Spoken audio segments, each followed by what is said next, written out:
driving here thinking about my kids. I dropped all three of them off today at a camp, and how much it brings up inside of me this fear of not belonging, or fear of rejection, and fear of like being all alone, and wanting to fit in, and wanting to say the right thing and do the right thing, wanting people to like you, and all of these pieces that like I am sort of projecting that they're going to experience when they go to something new without any friends that they know of that are going to be there, and just that, and how triggering it is to me to just even open up to that deep wound that's inside. And I think that as like a young girl, so probably around the age grade, for me it was like grade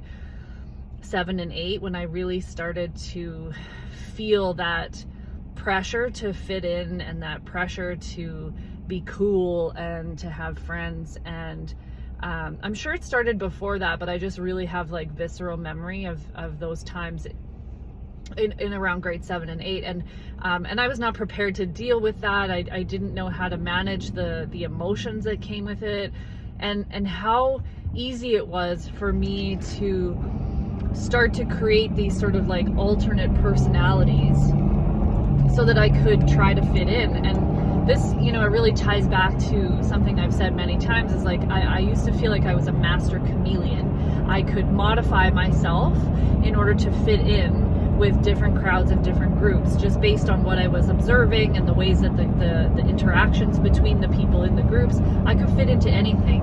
And because of this, in my life, I had very few people that didn't like me. But when it came down to it, is that they didn't like me, they liked that version of me.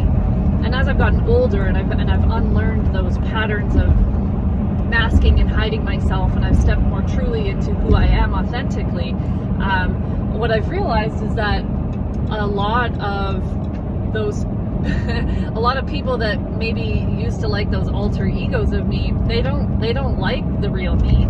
And so those fears that I had back then were real. And in order to survive in like the jungle of peer pressure and school and all of the expectations that come in that environment, in order to survive, like, shame is a bit of a protector. It's a lot of a protector, because it tells us that, oh, you're not good enough the way that you are, and so you have to change yourself so that you'll fit in. Now, of course, that sentiment is very toxic.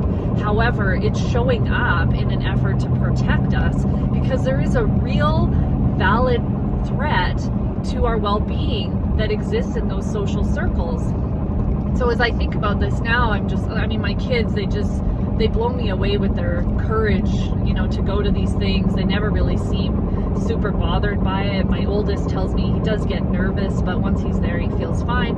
And so I just, I'm in awe of how courageous they are to do these things on their own. But I think about, the kids, particularly girls who are in school and going to these little social activities and things like that, and that pressure, and it just breaks my heart, because it really sets us up for a long-term struggle with shame, and being able to discern what shame, the protective effort of shame that was showing up in those situations, and then what is actually true, who we actually are. It becomes very confused in our psyche and in our somatic experience of those feelings, to be able to identify what is real here. Am I not good enough the way I am? Is it safe to be me? Can I authentically express myself? Will people even like me? Will I be okay if people don't like me? Like, what if I am all alone? What if I go to this party or this event and I am all alone?